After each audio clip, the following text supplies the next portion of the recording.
Hi అండి అందరికీ. నేను మీ సుజాత భద్రం. ఈరోజు వీడియోలో నేను చిక్కుడుకాయ కారం చేస్తున్నానండి. అది చేసే ప్రాసెస్ ఏమేం కావాలి, ఏంటి, ఎంతెంత తీసుకోవాలనేది నేను ఇప్పుడు చూపిస్తానండి ఈ వీడియోలో. ఫస్ట్ అయితే నేను ఒక అరకిలో చిక్కుడుకాయలండి మార్నింగే ఈనెలు తీసి కడిగి కొంచెం సేపు ఎండబెట్టుకున్నాండి. తడి లేకుండా ఎండేదాకా ఉంచుకున్నాను. పురుగులు ఏమి లేకుండా చూసుకొని ఇలా తీసి చూసుకొని పురుగులు లేవని అనుకున్న తర్వాత వీటిని కడిగి ఎండబెట్టుకోవాలి. కొంతసేపు పొడిగుడ్డతో అయినా తుడిచి పక్కన పెట్టుకోవాలండి. వీటిని తర్వాత ఒక నిమ్మకాయ అంత, పెద్ద నిమ్మకాయ అంత చింతపండుని వేడి నీళ్ళల్లో కొంచెం సేపు నానబెట్టుకోవాలి. ఇవి వేడి నీళ్ళండి, కొంచెం సేపు నానబెట్టుకోవాలి. ఈ లోపల మనం ఎల్లిపాయ కారం కోసమని నేను 8 టేబుల్ స్పూన్లు అంటారు కదా, పెద్ద చెంచా, ఆ చెంచాతో 8 స్పూన్లు కారం తీసుకున్నాను. 7 స్పూన్లు సాల్ట్ తీసుకున్నాను. ఇవి 4 ఎల్లిపాయలండి, 4 ఎల్లిపాయలు ఒలిచి పెట్టుకున్నాను ఎల్లిపాయ కారం తయారు చేసుకోవడానికి. వీటిని ఇప్పుడు కొంచెం ఒక టేబుల్ స్పూను జీలకర్ర కూడా వేసి వీటితో పాటు ఎల్లిపాయ కారం రెడీ చేసుకోవాలి. ముందైతే నేను జీలకర్ర వేసుకుంటున్నానండి, 1 టీ స్పూను.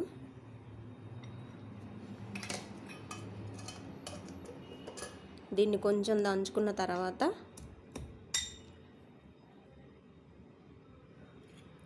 ఎల్లిపాయలు జీలకర్ర 2 కొంచెం దంచుకున్న తర్వాత ఉప్పు, కారం, పసుపు వేసుకుందామండి. ఇవి కొంచెం నలిగిన తర్వాత వీటిలోనే మనం తీసుకున్న కారం, ఉప్పు 1 టీ స్పూన్ వరకే వేస్తున్నానండి నేను పసుపు. మీకు అంత వద్దనుకుంటే కొంచెం తగ్గించుకోండి. ఇవన్నీ కలిపి మామూలుగా దంచుకుంటే సరిపోతుందండి, మరి మెత్తగా ఏం దంచక్కర్లేదు. పసుపు, ఉప్పు, కారం, ఎల్లిపాయలు ఇవన్నీ కొంచెం దగ్గర పడి నలిగినాయి కలిసిన తర్వాత తీసి మనం పక్కన పెట్టుకుందామండి. ఆయిల్ పోసుకోవాలి మనం. అవి వేయించుకోవడానికి సరిపడా ఆయిల్ పోసుకొని మనం తీసుకున్న ముక్కలను బట్టి అవి వేయించుకోవడానికి ఎంత పడుతుందో అంత పోసుకోండి, మీరు తీసుకున్న ముక్కలను బట్టి.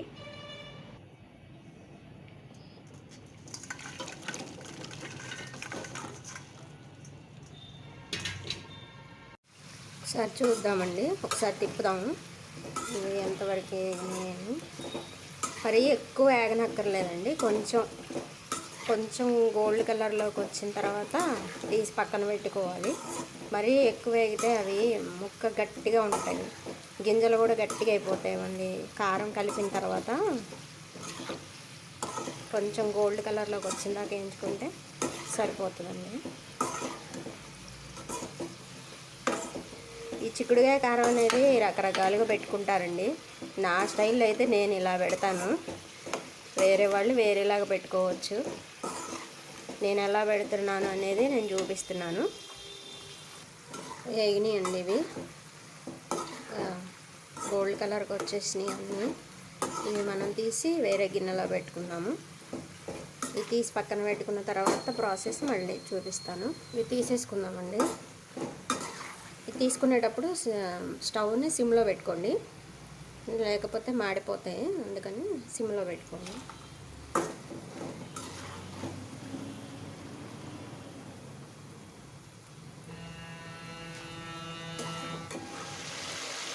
చింతపండు వేసినాం కదా, దాంతోపాటు ఎల్లిపాయ కారం, మనం దంచుకున్న ఎల్లిపాయ కారం ఉందిగా, అది ఇందులో వేసేసి దీన్ని కూడా మనం వేయించుకోవాలి. కొంచెంసేపు పచ్చివాసన పోయేదాకా వేయించుకోవాలన్నమాట. ఈ ఎల్లిపాయ కారం వేసుకున్నాక ఈ ఆయిల్లో దీన్ని ఇలా వేయించుకోవాలి. కొంచెం పచ్చివాసన పోయేదాకా దీన్ని కొంచెం మగ్గనియాలన్నమాట, ఏగనివ్వాలి.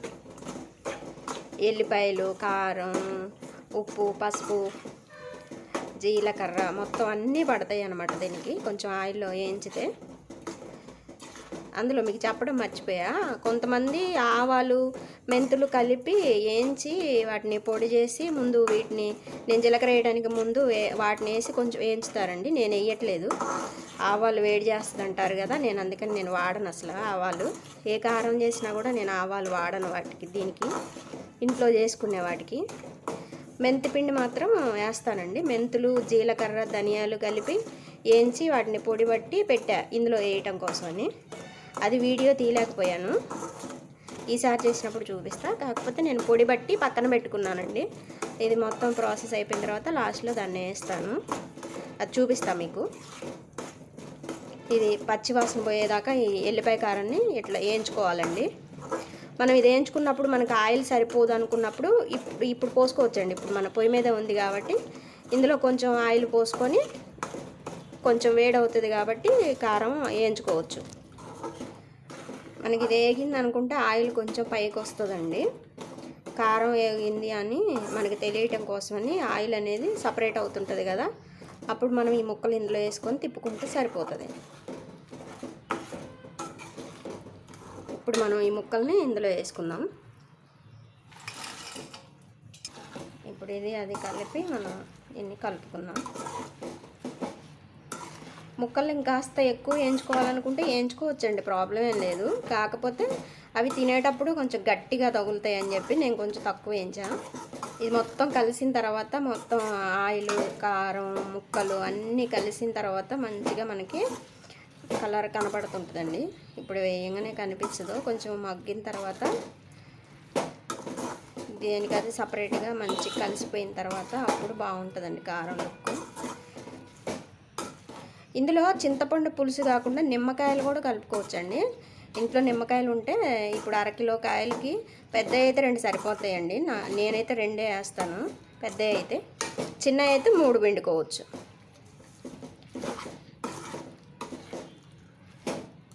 కొద్దిసేపు వీటిని ఇట్లా ఒక సిమ్లో పెట్టి కొంచెంసేపు మగ్గనిద్దామండి. కొద్దిసేపు మగ్గిన తర్వాత అప్పుడు దాన్ని మళ్ళీ చూద్దామండి. కొద్దిసేపు మగ్గనిద్దాం అన్నాను కదా, ఒకసారి కలుపుకుందాం. చూసారా కలర్? ఇప్పుడు చిక్కుడుకాయ కారం కలర్ మంచిగా కనిపిస్తుంది. చెప్పాను కదా, జీలకర్ర, ధనియాలు, మెంతులు కలిపి నేను పొడి చేసి పెట్టుకున్నానని. అది ఇప్పుడు ఒక స్పూన్ వేస్తున్నానండి, ఎక్కువ వేయట్లేదు. 1 స్పూన్ ఇందులో వేసి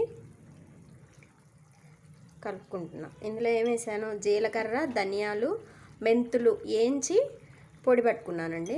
అన్నీ అవి 100 గ్రాములు. మెంతులు మాత్రం తక్కువ వేసుకున్నా.